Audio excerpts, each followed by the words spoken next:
Quand les gens me demandent, hey, comment tu fais pour avoir une relation avec Dieu? Ça, je me dis, il y a toujours de quoi à découvrir de Christ, tout le temps. C'est infini les positions puis les noms qu'il peut avoir, right? On en connaît quelques-uns, mais c'est infini. Tu peux toujours découvrir quelque chose de plus de Christ. Développé par le Saint-Esprit, c'est lui qui le fait, là, right? Let him do it. Puis à la fin, comme un alcoolique, comme un drogué ou comme un voleur que j'ai été, dépendre de Dieu. Quand tu deviens accro, tu sais que tu ne peux pas l'oublier, tu es accro. Je n'ai pas oublié de prier, je n'ai pas oublié de lire ma Bible, je suis accro. Parce que pour moi, ça a été vraiment la clé là, dans ma vie, qu'aujourd'hui, ben, je peux le prêcher et l'enseigner, puis j'espère aussi toujours l'appliquer. Parce que ça, c'est le problème quand on devient évêque ou pasteur. On donne beaucoup, on donne beaucoup, on donne beaucoup, puis on ne prend pas assez de temps de recevoir. Wow. Et qu'est-ce que tu veux dire par voleur comme tu l'as Oui. été? Si Mais tu veux ouvrir la parenthèse, on peut la refermer.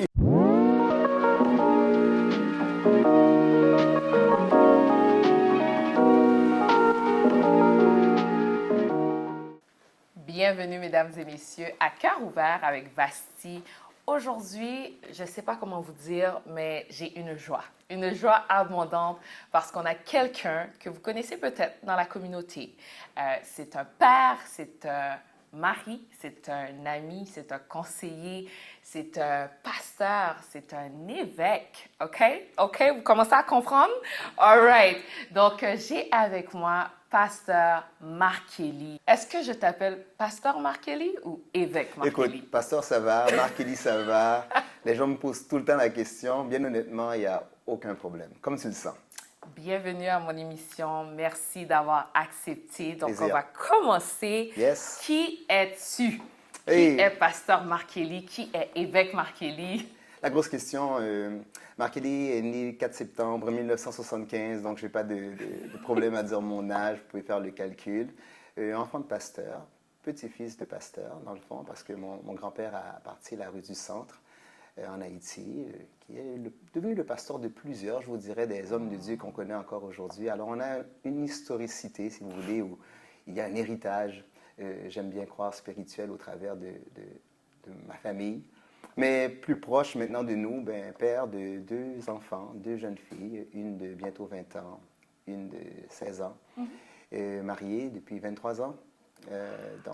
C'est ça, et travaillé dans un arrière-plan d'assurance pendant longtemps. Pasteur depuis 1998 officiellement avec l'Église de Dieu, la dénomination de l'Église de Dieu qui siège à Cleveland, Tennessee.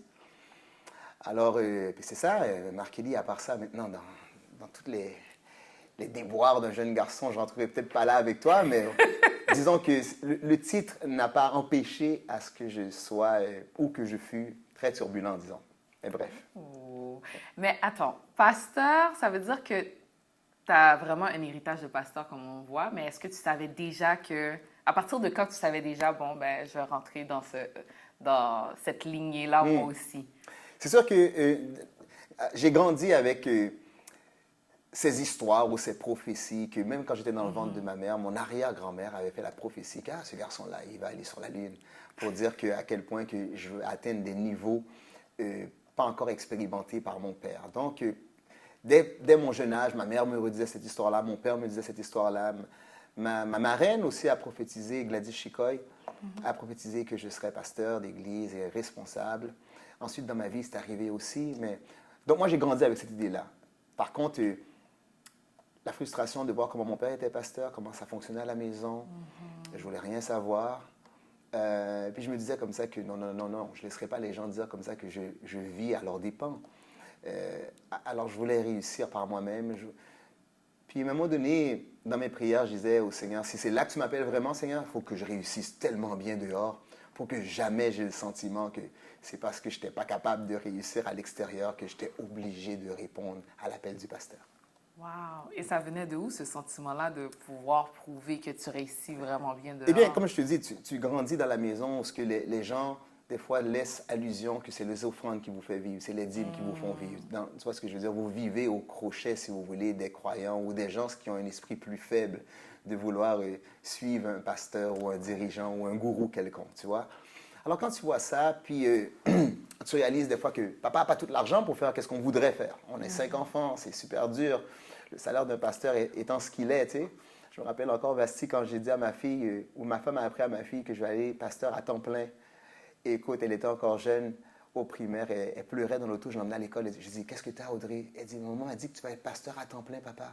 Est-ce qu'on pourra aller en vacances encore? Quand j'ai quitté la banque et tout, j'étais comme, oui, chérie, on va pouvoir y aller, t'inquiète. Mais c'est pour te dire que ouais, j'ai grandi moi aussi avec ça en disant que, wow, quand tu es pasteur, ça veut dire que des fois, tu n'atteins pas de grands niveaux ou que tu n'as pas assez de moyens pour prendre soin de toi. Alors j'avais un peu de déni puis de la frustration à répondre à ça. Wow! Et comment ta femme a réagi? Parce que là, tu parles du choc de ta petite fille. C'était comment pour toi en tant que père quand tu t'entends ça? Mais ma femme, comme ma fille, n'a pas vraiment eu le choix. Je suis devenu pasteur en 1998. Je ne serais pas encore marié. Fait que quand je me suis marié, elle savait que j'étais pasteur. OK. Maintenant, pas avec la responsabilité que je suis, pas avec les tâches que j'ai aujourd'hui, mais elle savait très bien que j'étais appelé au ministère, puis elle m'avait déjà vu évoluer au travers de la jeunesse, au travers de l'Église, à différentes fonctions. Donc, elle savait un peu que Marc Élie est aussi cet homme qui doit répondre à l'appel de Dieu sur sa vie. Et tu es aussi un adorateur. On a pu t'entendre dans plusieurs titres de chansons. Je sais que tu étais maestro aussi il y a un temps. Donc, c'était comment cette expérience-là avec la jeunesse, toi qui étais vraiment accroché à la jeunesse il fut un temps? C'était comment pour toi? Oui, bien, je dirais que ça a commencé avec la réalisation que la jeunesse allait un petit peu n'importe où, pour dire, n'allait nulle part. Et puis l'Église était vraiment... On avait des cycles qu'on voyait que des hauts, des bas. Puis moi, j'étais dans le bas. Là. J'ai voulu atteindre cette jeunesse qui avait des compétitions, des tournois de ping-pong, Scrabble, tout ça. Des intellectuels, c'était waouh, waouh, waouh. Ils ne voulaient pas que j'arrive là parce que j'étais enfant. Quand j'étais arrivé finalement à l'âge, ben, ils n'étaient plus là. Puis l'Église, pour moi, dépérissait dans sa jeunesse. Alors, avec la venue dans le temps d'un Jétro Auguste, qui venait à l'Évangile, qui partait à la chorale d'évangélisation dans Montréal, ça a fait un grand bruit, ça a impacté ma vie. Il était à l'église, j'ai dit, bon Seigneur, est-ce que je peux faire la même chose pour repartir la jeunesse dans l'église? J'ai commencé une chorale Vasti, j'avais vraiment pas le talent de Jétro, puis je ne l'ai toujours pas d'ailleurs, mais c'est ça qui était devant moi, tu vois. Je me suis dit, ben, si ça marche avec la chorale d'évangélisation, pourquoi ça ne marcherait pas dans l'assemblée? Alors j'ai fait ça, ça a fonctionné plus au-delà de mes espérances. Mais alors de là, j'ai cet amour de chanter et tout, mais c'est sûr que je ne suis pas chanteur, puis, mais j'aime chanter, mais je sais que je ne suis pas à ce niveau-là, c'est correct. Tu nous bénis vraiment et je voulais vraiment valider avec toi. Tu parlais aussi que tu avais des compétences en tant que directeur de banque dans le secteur assurance. Est-ce qu'aujourd'hui, tu penses que ces compétences-là sont transférables dans ton day-to-day en tant qu'évêque? Certainement. Je crois que l'administration, la gestion mettent des choses en place de structure et de suivi pour atteindre l'objectif de l'organisation ou de la dénomination. C'est encore dans mon ADN. Mais je lis ça depuis longtemps. J'aime, quel que soit l'objectif visé, de voir ça va être quoi mon ABC, voir comment que cet ABC-là va vraiment me permettre d'atteindre les résultats pour que non seulement on les atteigne, mais aussi efficacement, puis on soit capable de le reproduire. J'aime aussi de pouvoir donner, voici la recette. Voici la recette. Tu sais, ça me prend une recette. C'est quoi la recette? Alors, ça prend une structure pour parler de recette. J'aime ça. Puis j'aime que quand tu as laissé une recette, même si on l'agrémente, c'est comme de savoir que, OK, la recette était partie de là, elle a modifié à ça, elle a avancé à ça. Alors, dans l'Église, je pense que c'est totalement transférable.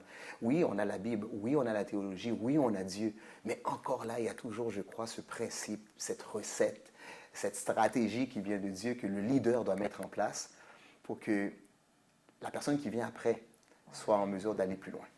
Et quelle différence que tu fais entre les employés et les ouvriers dans une église?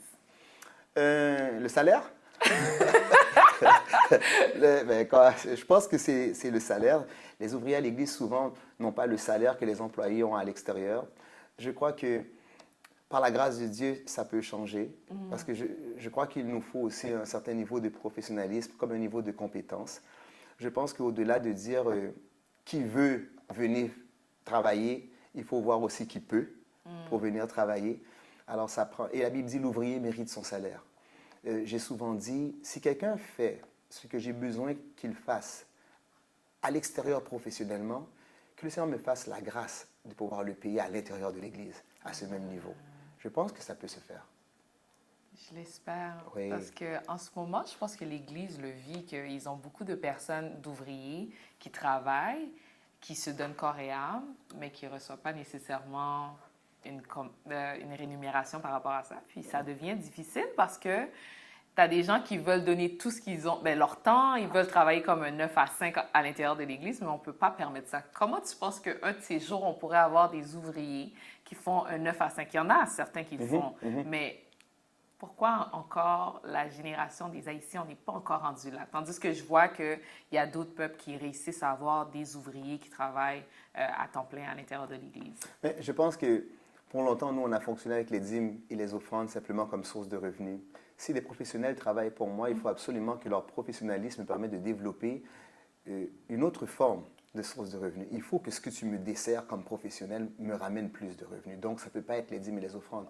Si j'ai un photographe ou un vidéo professionnel à mon église, il faut peut-être, je ne sais pas moi, vendre ces vidéos, vendre les services de photos. Tu vois ce que je veux dire? Et oui, le détacher de l'entité de l'église, parce que l'église n'est pas là pour faire de l'argent ou faire des profits. Mais je pense qu'à même notre communauté, à même nos gens, ces 10 profits-là, ces 10 revenus-là peuvent servir à payer les différents salaires de nos professionnels. L'Église peut faire vivre plusieurs, mais il va falloir que l'Église devienne cette source de revenus maintenant. Maintenant, ne mélangeons pas l'aspect spirituel, gratuit, tout ça. OK, mais si on a besoin d'un électricien, par exemple, d'un plombier, juste pour nommer que cela, dans la gestion de nos bâtiments, bien, ce plombier, cet électricien-là aussi, au travers de notre communauté, peut tirer un salaire et des revenus et l'Église peut lui donner ça c'est sûr. Je pense qu'ailleurs, ils font ça. Ils arrivent à mettre en place des structures que, voilà, ça c'est la structure de l'Église, puis à côté de l'Église, on a une garderie, on a un salon mortuaire, on a une pâtisserie, on a un service de traiteur, on a un service de photo, et voilà.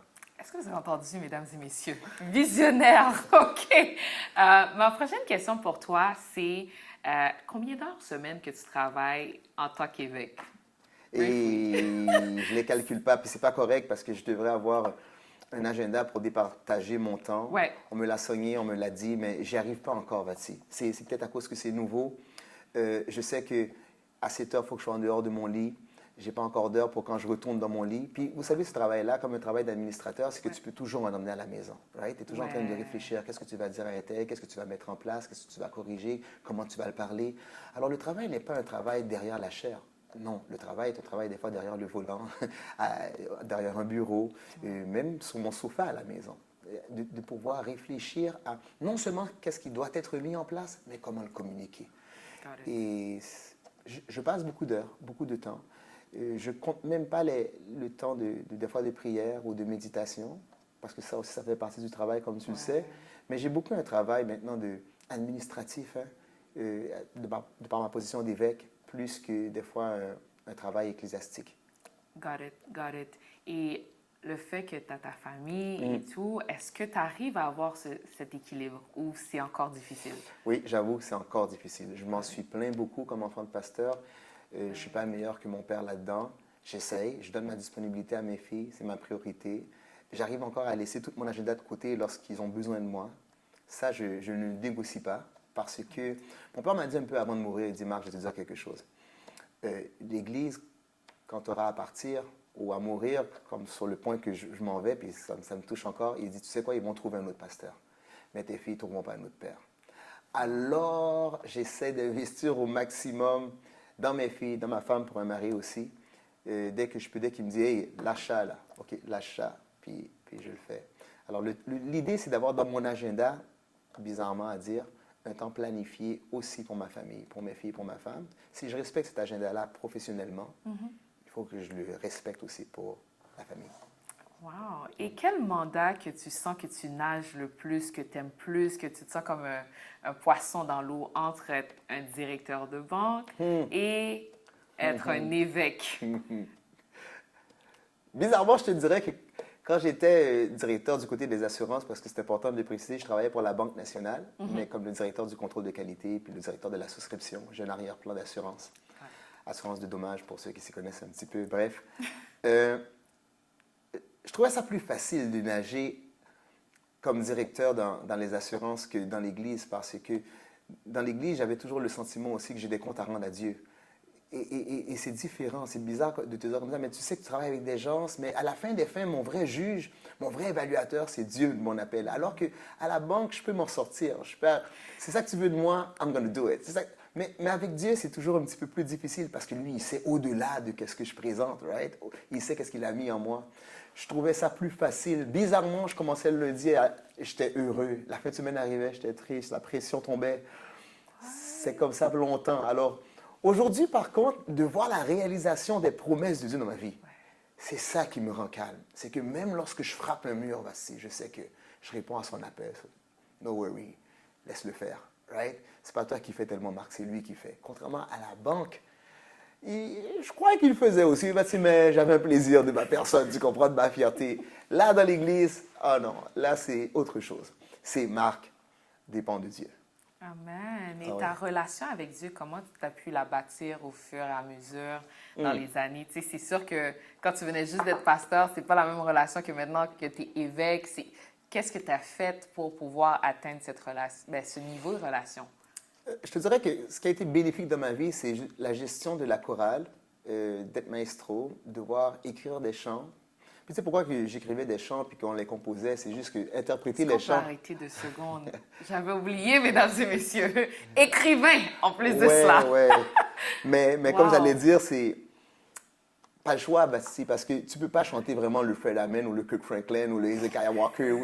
We don't have the talent, right? On n'a pas les musiciens, puis c'est anglais. Ça communiquerait pas vraiment l'esprit qu'on veut communiquer à nos assemblées, right? Alors quand tu l'écrivais dans ta langue, selon tes capacités, puis tu mets les voix selon les gens qui chantent. Alors, c'était plus facile. Il faut que je l'admette que c'était ça l'idée derrière ça. Il y a beaucoup de compositions, Basti, que tu n'as jamais même entendues tellement que c'est pas bon. Mais bref. Et ça m'a donné vraiment une intimité avec Dieu. Parce que le temps que je passais des fois à prier, juste à sentir que ce chant-là me bénit, ça n'a pas de prix. Ça m'a donné une base aujourd'hui qui est littéralement la vision de nos assemblées que je dirige. Découvrir Christ constamment, développé par le Saint-Esprit, dépendre de Dieu. Ça, c'est comme ça que moi, c'est mon ABC. Quand les gens me demandent, « Hey, comment tu fais pour avoir une relation avec Dieu? » Ça, je me dis, il y a toujours de quoi à découvrir de Christ, tout le temps. C'est infini les positions puis les noms qu'il peut avoir, right? On en connaît quelques-uns, mais c'est infini. Tu peux toujours découvrir quelque chose de plus de Christ. Développé par le Saint-Esprit, c'est lui qui le fait, là, right? Let him do it.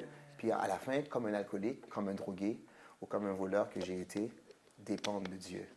Quand tu deviens accro, tu sais que tu ne peux pas l'oublier, tu es accro. Je ne vais pas oublier de prier, je ne vais pas oublier de lire ma Bible, je suis accro. Quand je ne l'ai pas, il y a quelque chose qui se passe. Ça, Basti, pour moi, ça a été vraiment la clé là, dans ma vie, qu'aujourd'hui, je peux le prêcher et l'enseigner, puis j'espère aussi toujours l'appliquer. Ça, c'est le problème quand on devient évêque ou pasteur. On donne beaucoup, on donne beaucoup, on donne beaucoup, puis on ne prend pas assez de temps de recevoir. Wow! Et qu'est-ce que tu veux dire par voleur comme tu l'as été? Si tu vois, veux ouvrir la parenthèse, on peut la refermer. Il faut.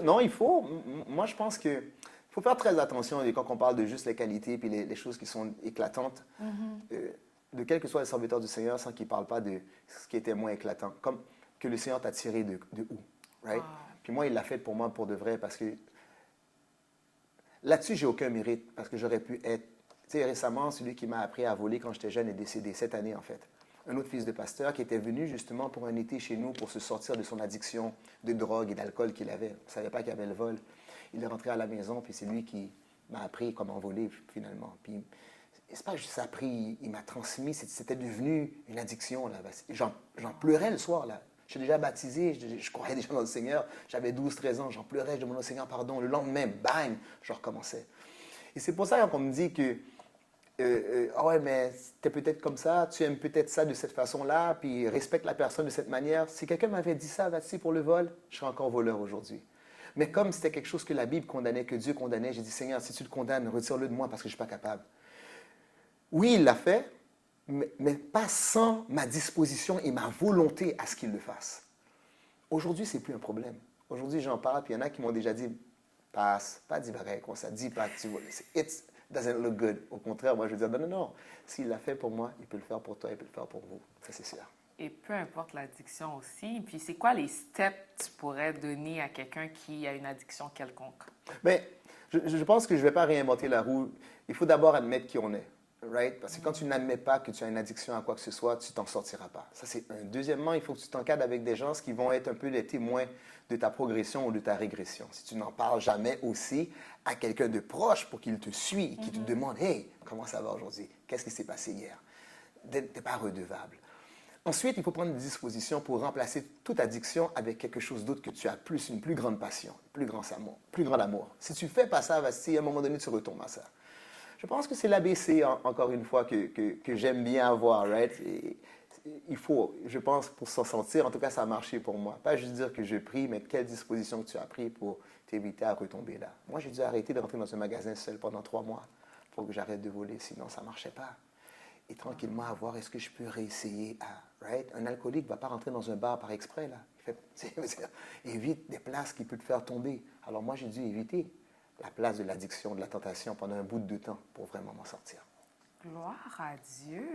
Merci d'avoir partagé. Plaisir. Puis pour notre jeune génération qui te regarde aujourd'hui, quel conseil que tu as pour eux, les jeunes hommes surtout? Je pense que on est rendu dans une société que les figures paternelles sont moins là. On a moins en moins de mentors. Donc, quel conseil que tu as pour ces jeunes hommes qui te regardent? Bien, tu parles de jeune homme, puis tu parles de père. Je dirais à tous les jeunes hommes que la confiance en Dieu, chercher l'intimité en Dieu nous demande de découvrir cette paternité, cet amour que l'on a de sa part. Je pense qu'il y a une raison pour laquelle il nous a enseigné à prier notre Père. Et avoir cette proximité-là nous permet aussi de découvrir que, OK, il peut répondre à ce besoin, il peut répondre à cette tristesse ou cette dépression que j'ai, à cette détresse, qui des fois on ne trouve pas dans la société. Pour la plupart du temps, on ne trouve pas. Je dirais que c'est dans le temps de Dieu que les choses se font aussi, Bastille. Il faut arrêter de le prendre comme une baguette magique, right? Ce n'est pas une formule, une incantation, puis que ça arrive tout de suite. Mais de se livrer totalement, puis de se laisser aller pour que lui puisse agir quand lui veut. Alors, ce serait mon truc encore à dire, d'avoir la patience, puis d'avoir l'humilité. Il est plus grand que nous, puis c'est lui qui doit le faire en nous. All right, merci beaucoup. Puis, parle-nous de ton mentor. Est-ce que tu as déjà eu des mentors dans ta vie, des gens qui t'ont coaché pour être celui que tu es aujourd'hui? Bien, non seulement j'en ai déjà eu, j'en ai encore. Mon père a été, je te dirais, plus mon pasteur que mon père pendant un bout de temps. À la fin de sa vie, oui, il a rattrapé beaucoup. Puis, définitivement, par contre, il reste cette image de mentorat. Pour moi, le mentor, c'est pas celui simplement qui te dit quoi faire ou comment le faire. C'est celui surtout qui te dit où ce qui s'est planté, où ce qu'il a raté. Puis ça, c'est très bénéfique dans ma vie. De connaître les erreurs, de connaître les faiblesses, les manquements, puis de dire, OK, qu'est-ce que je mets en place pour que moi, je ne fais pas pire? Et j'en ai encore aujourd'hui des pasteurs qui vont vraiment se livrer dans leurs faiblesses ou dans leurs manquements. J'ai le pasteur Eden Marc-Goffy, que je ne cacherai pas, qui est un mentor pour moi. J'ai le pasteur Flores, pasteur Serge, Joseph aujourd'hui, qui sont des marques, des figures dans ma vie. Aussi que je peux m'asseoir pour dire, OK, là, ça va mal, ou là, j'ai ça comme pression. Et toi, quand est-ce que tu les as eus? Alors, j'ai encore ces hommes-là. J'ai le pasteur Fritzberg. Puis là, je ne veux pas faire de jaloux avec personne, parce que là, je mentionne juste quelques noms. Mais ça, c'est les gens proches, dans la communauté ici à Montréal, autour de moi, que vraiment sont bénéfiques. Parce qu'ils ont beaucoup d'années dans le ministère. Ils ont vécu beaucoup de difficultés dans le ministère. Et c'est souvent ça, comme je te dis, Bastille, est-ce que tu peux me raconter, pas qu'est-ce qui est beau, mais qu'est-ce qui est moins beau? Puis comment tu fais pour être encore là aujourd'hui? Pas démissionner ou courir. Et ça, ils le font avec moi. Et j'apprécie énormément. Wow! Puis je trouve que de plus en plus, les jeunes hommes, ils n'ont pas vraiment beaucoup de mentors ou de coachs. En quoi tu penses que c'est important? Si tu parles pour toi, ça a été bénéfique, mais pour ces jeunes hommes-là, en quoi tu penses que ça serait important de se trouver un mentor ou bien quelqu'un à qui regarder, qui va leur donner des conseils? Mais quel que soit le succès qu'on apprécie, qu'on aime, Bastille, si tu n'as pas un modèle, comme je te disais tout à l'heure, pour éviter que tu fasses les mêmes erreurs, ou pire que ces gens-là, ben, tu ne pourras pas dépasser le succès que tu as vu. Tu ne peux pas aller mieux qu'eux si tu ne mets pas en place les choses pour ne pas faire pire qu'eux. Right? Pour moi, c'est très, très, très important. Alors, un Josué qui a suivi un Moïse, un Élisée qui a suivi un Élie, puis il n'y a pas de succès sans successeur. Tu ne peux pas arriver, puis tu n'as pas eu avant toi un mentor. Tu peux me dire que, OK, moi, je suis pasteur, mais qui était ton pasteur? OK, qui était ton leader? Qui a reconnu en toi le don que tu dis que tu as? On ne se recommande pas soi-même. Alors, je vais dire à tous les jeunes leaders, tous les jeunes pasteurs, hey, qui est ta couverture? Et même lorsque tu deviendras évêque, ça te prend une couverture. Moi, j'en ai une. Mon organisation m'en donne une. C'est important parce que sinon, l'orgueil, on est tellement fragile à plein de choses. on est fragile. Puis si personne peut me tirer l'oreille, me ramener à l'ordre, si personne peut essayer de m'analyser, m'évaluer, oh là là, c'est tellement dangereux. Alors, c'est très, très, très important. Wow. Puis on parle de fragilité. Comment tu fais dans le peuple haïtien, mais tout le monde, l'être humain en tant que tel, qui est très fragile aussi, que, tu sais, admettons, tu fais une prédication, puis là, la personne est comme, ah, j'ai senti que tu m'attaquais ou quoi que ce soit. Comment tu fais pour faire face à ce genre de feedback-là de tes membres? Tu en as peut-être vécu. Donc, c'est quoi la recette pour ce genre d'incidence? Tu sais quoi? Je ne crois pas qu'on veut empêcher ça. Des fois, on le fait bien malgré nous. Même si on dit que ce n'était pas l'intention, mais on l'a fait quand même. Je pense qu'il faut faire attention de ne pas fouiller les gens, de ne pas aller chercher à savoir pour justement ne pas toujours se battre. Ah, je connais l'histoire de Vasti, il ne faut pas que je parle de Vasti. Ah, je connais l'histoire de Marc Livre. À la base, il faut faire bien attention quand tu es pasteur, quand tu es leader, de ne pas t'alimenter de toutes les petites histoires de tout le monde pour que chaque fois que tu montes sur la chair, que tu ne sois pas « Ah, je ne peux pas prêcher ça parce que ça va ressembler à Vasti. Je ne peux pas prêcher ça, ça va savoir que ça n'arrêtera pas. Ouais. » Et moi, j'essaie de dire à tous mes gens, premièrement, je ne fouille pas les vies. Puis s'ils veulent me parler de quoi, ils peuvent me parler. Mais ce sera toujours la même chose. Je ne veux pas avoir le sentiment que, à cause qu'on m'a parlé de quoi que ce soit, que je ne peux pas enseigner, prêcher. Mais aussi, Vasti, je vais te dire, si l'histoire de Vasti vient dans ma tête, alors moi, je vais faire bien attention aussi pas, non seulement pas mentionner son nom, mais que ça ne lui ressemble pas. Je pense qu'on a un devoir quand même, comme leader, comme pasteur, de faire attention à ces choses-là, de ne pas les traiter. Et que si tu veux les traiter pour le bénéfice de ton assemblée, aie assez de transparence aussi. Puis aie l'humilité, aie aussi l'autorité de Vasti, en disant, est-ce que tu me permets de communiquer ça comme enseignement ou pour prévenir une situation? Quand les gens voient ça, ils savent que tu n'as pas besoin de passer par en bas, de parler de leur histoire, parce que tu as une manière de fonctionner. Et tout le monde le respecte. Puis si jamais tu veux faire un enseignement ou un encadrement à ton assemblée à partir de l'histoire de un tel, ne pas demander la permission. Utilise la personne comme témoignage aussi. Puis des fois, on ne fait pas ça assez. Il y a des histoires qui arrivent dans nos assemblées. Le Seigneur veut prémunir ou veut prévenir maintenant dans 10 ans, dans 15 ans que quelqu'un fasse pire. Et il a permis à ce frère-là d'être encore là. Prends son témoignage. Prends-le en exemple. Le Seigneur l'a relevé. Waouh! On change maintenant le mal en bien. On fait tellement... Et tout reste tabou chez nous. Comme si Dieu ne sauve pas, comme si Dieu ne purifie pas, comme, tu sais, mon histoire de voleur. Non, au contraire, moi je pense que quand on déclare ces choses-là, puis là, je parle de mon histoire. Alors là, je cautionne aussi le fait que, toi, tu penses avoir une histoire laide? No worries. Moi aussi, j'en ai. Amen. Puis c'est Dieu qui nous purifie, c'est Dieu qui nous rétablit. Amen. Et comment tu fais face à la critique? Parce que, tu sais, des fois, moi, surtout moi, des fois, j'arrive dans un lieu, puis je suis comme, mais pourquoi tu m'aimes pas? Qu'est-ce que je t'ai fait? Des fois, tu parles même pas à la personne va juste te voir, j'aime pas son visage, j'aime pas à quoi qu'il ressemble, puis la personne ne t'aime juste pas. Donc, comment toi, en tant que leader, tu fais face à la critique, au fait que tu n'es pas nécessairement aimé de tous? Oui. Je crois que, je te dirais aujourd'hui que j'y suis un petit peu habitué, mais on ne s'y habitue jamais vraiment parce que je pense que je reste sensible aux gens quand même. Je crois que tantôt, en pré-entrevue, je disais tout à l'heure, les gens qui peuvent te faire mal, c'est seulement les gens que tu aimes.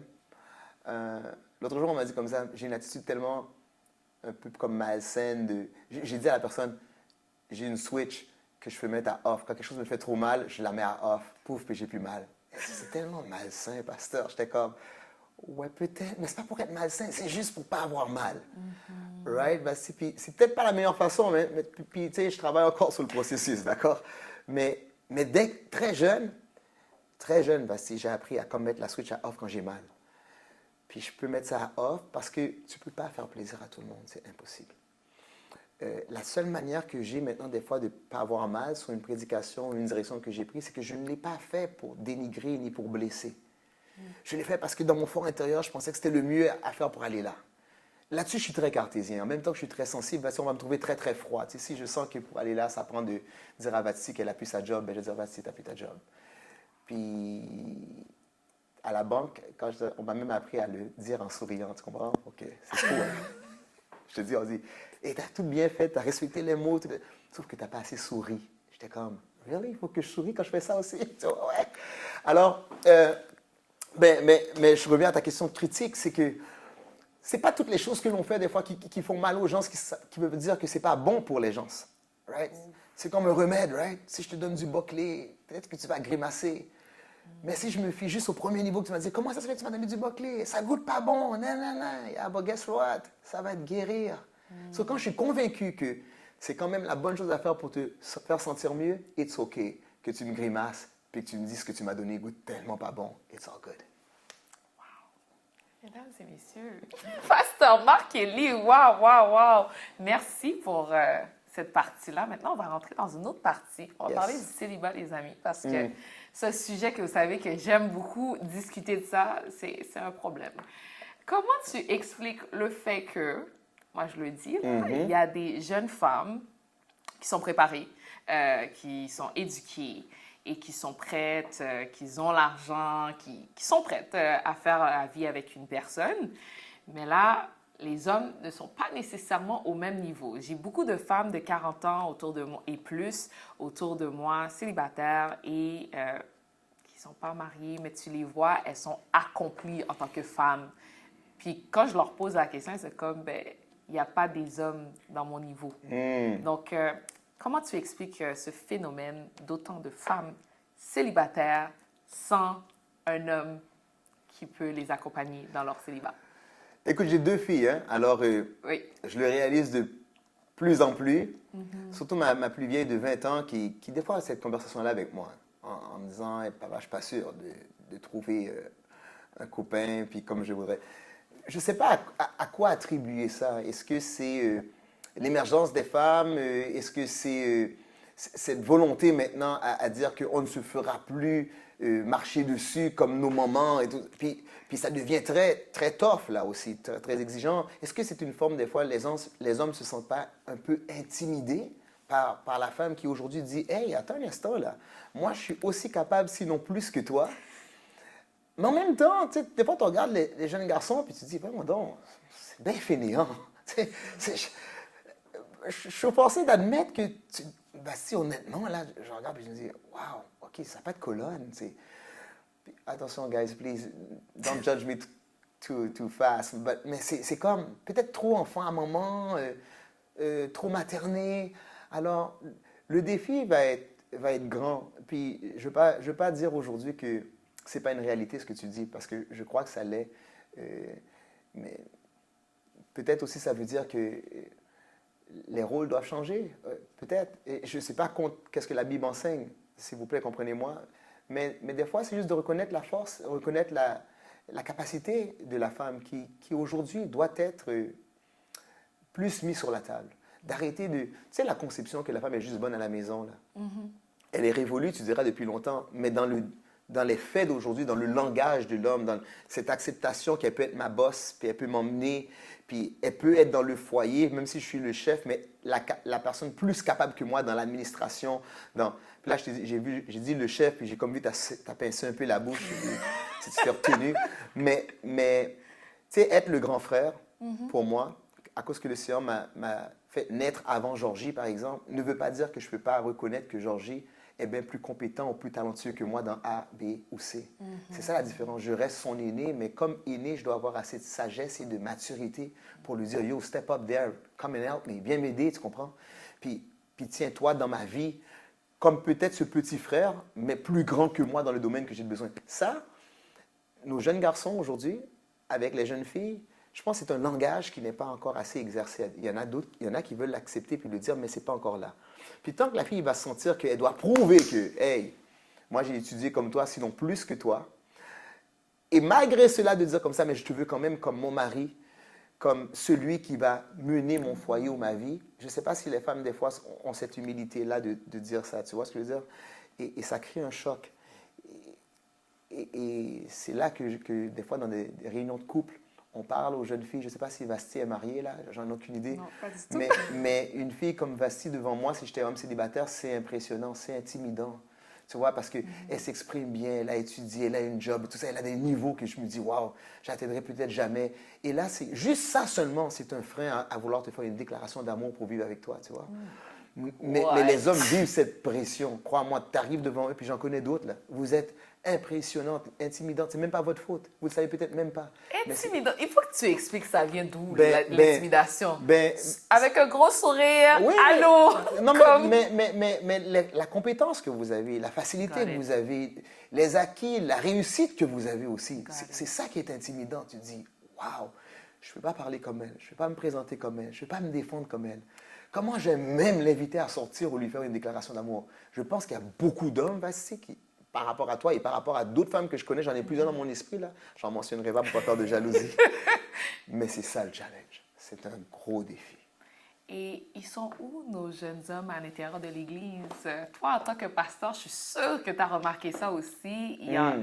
Il n'y a pas autant d'hommes à l'Église que des femmes. Donc là, on nous dit qu'on doit marier des chrétiens, Aïe, aïe, aïe. des hommes qui croient en Dieu, mais they are not in church. À part les musiciens que tu vas voir qui sont un peu plus présents, but where are they, pastor? C'est une excellente question. Je ne sais pas quoi répondre à ça, honnêtement, parce que je ne veux pas dire qu'ils sont dans le monde. Je pense qu'ils sont là, mais moins à prendre l'avant, moins à prendre la position d'homme qu'ils devraient prendre.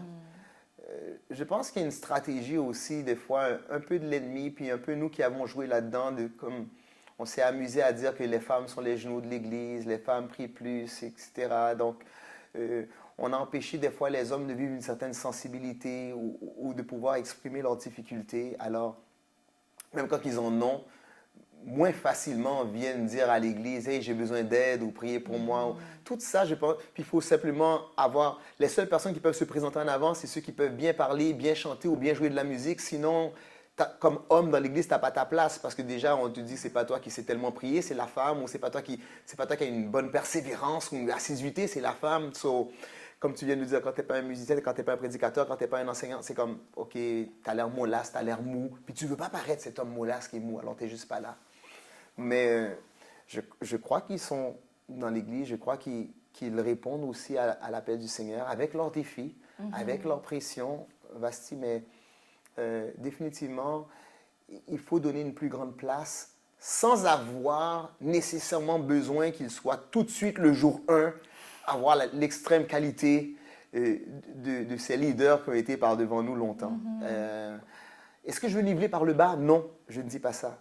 Je dis juste, laissez les gens être comme ils sont. Puis justement, apprécions le Seigneur quand il fait la différence, quand il fait le changement. Apprécions le Seigneur beaucoup plus là-dedans. Puis j'ai un jeune garçon qui m'a parlé récemment, il m'a dit « Hey, passe, moi je veux... » Les jeunes étaient dans les bancs en avant à l'église, puis là maintenant je vois que ça a changé. Est-ce que tu peux changer ça? Moi je veux m'asseoir en avant. J'ai dit « OK, je ne veux pas que tu t'assoies simplement en avant, je veux que tu sois en avant. Je veux que tu runnes le show aussi. » J'ai dit « T'as quel âge? » Il m'a dit « Il y a 17 ans. » J'ai dit « C'est exactement le jeune garçon que je cherche parce que moi à 17 ans j'ai commencé cette chorale-là. Mais je n'étais pas parfait, je ne savais pas même faire 3 voix. J'ai eu quelqu'un qui m'a dit comment mettre 3 voix, soprano, alto, ténor, tu comprends? Puis il me dit, écoute, puis il m'a appris ça, right? Puis c'était pas bon même, les premiers chants, comme je t'ai dit. Puis après ça, tout le monde a dit, waouh, waouh, waouh, mais c'était vraiment pas bon. Alors, let me be, laisse-moi être avec les manquements, les défauts. Puis c'est la seule manière que je peux évoluer puis devenir qui je suis aujourd'hui. Mais si tu veux qu'à 17 ans ou à 16 ans, il soit déjà comme Mark Ely qui en a 48, it's unfair. Puis on fait ça dans nos églises beaucoup maintenant. Dès que la personne prend le micro et est en avant, tu veux qu'il soit un Eden Margoffy ou tu veux qu'il soit un Mark Ely ou peu importe les noms là. Mais ça ne marche pas comme ça. C'est ça. Wow. Et qu'est-ce que tu conseilles à ceux qui ont été blessés par l'Église, par les membres de l'Église, puis là qui sont comme non, moi je ne veux plus rien savoir, ils s'en vont, ils sont comme moi je vais suivre le Seigneur, mais l'Église je ne veux plus rien savoir. OK. J'ai souvent comparé une église à un hôpital. Je vais faire l'analogie pour donner la réponse. Merci. Quand tu vas à l'hôpital, tu es blessé ou tu es malade, est-ce que ça veut dire comme ça que tu ne vas pas trouver d'autres personnes qui vont te donner d'autres maladies? Non. Ce que j'essaie de dire, c'est que tu rentres dans une place où il y a d'autres malades. Ça ne veut pas dire comme ça que je vais plus aller à l'hôpital parce que je veux d'abord et avant tout rencontrer le médecin. Je veux un diagnostic et tout ça. Je ne peux pas focuser sur que, hey, si je m'en vais là, j'en vais avec plus de malades. Et well, c'est ça un hôpital. Alors une église, c'est pareil. Il y a plus de gens malades. Guess what? Ils peuvent même te donner leur propre contagion, te rendre pire. Oui, c'est possible. But at the end of the day, c'est là qu'il y a la clé de ma guérison. et plus qu'un hôpital. Des fois, au travers justement de ces différents patients, et là, mon aspect pentecôtiste va rentrer, mais le Saint-Esprit rentre et bouge d'une certaine manière.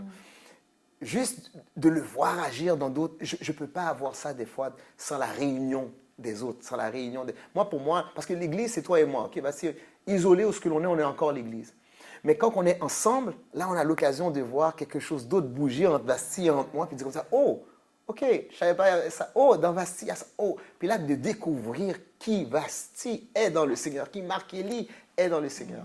Alors, c'est la beauté de l'Église comme un hôpital, c'est que tu peux découvrir des choses totalement... Tu peux guérir à la maison, yes, mais de venir là, de voir d'autres, de partager ça, de voir que, ok, je ne suis pas toute seule, de sentir des fois quelqu'un qui te partage son témoignage, d'entendre aussi le médecin qui te dit aussi, ah, l'analyse, puis tout ça. Pour moi, même si l'hôpital est quand même une place que je peux avoir des bactéries puis d'autres maladies, je ne vais pas m'empêcher d'y aller.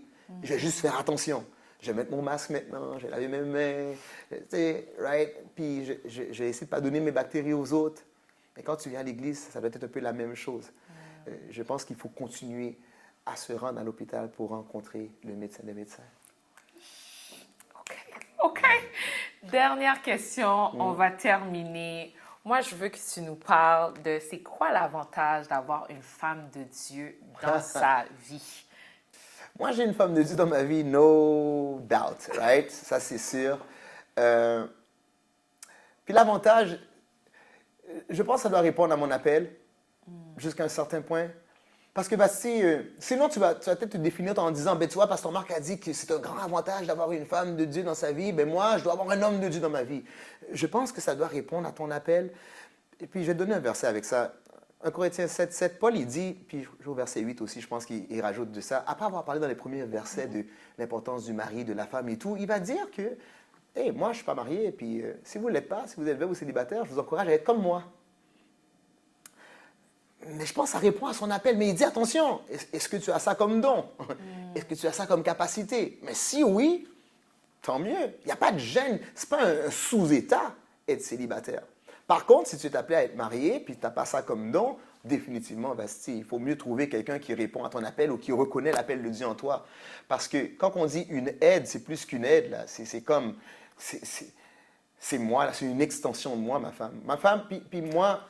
C'est peut-être la beauté de mes difficultés du passé, dans ma personnalité, je pense que j'ai des blessures, puis j'ai des choses qui m'ont rendu de même, mais moi, ma femme, littéralement, là, c'est ma meilleure amie, pour vrai, c'est ma confidente. Mais moi, j'ai vécu comme ça, c'est comme ça. C'est elle. T'sais, après Dieu, c'est elle.